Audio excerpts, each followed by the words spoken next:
Qızdırma zamanı türkə çarələr faydalıdırmı?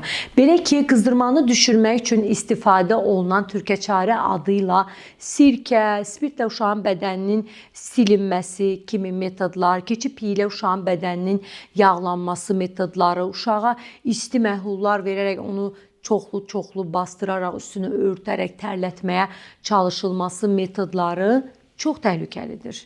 Yalnız və yalnız uşağın bədənini adi ilıq su ilə silinməsi, otağın havasını sərinləşdirərək soyudulması, uşağın əyninin soyundurulması, yəni fiziki metodlardan bu üsullar qızdırma zamanı faydalıdır. Bundan başqa çoxlu suyun içilməsi, qızdırması olan uşağın maksimum maye ilə təmin edilməsi qızdırmanın düşürülməsi üçün çox kömək edir. Amma sadaladığım az öncəki üsullar, türkə çarə adlanan bu metodlar qızdırmanı düşürməkdə nəinki faydalıdır, hətta zərərlidir. Odur ki, bu metodları istifadə etmək evladınız üçün çox təhlükəli ola bilər. Bunu unutmayın.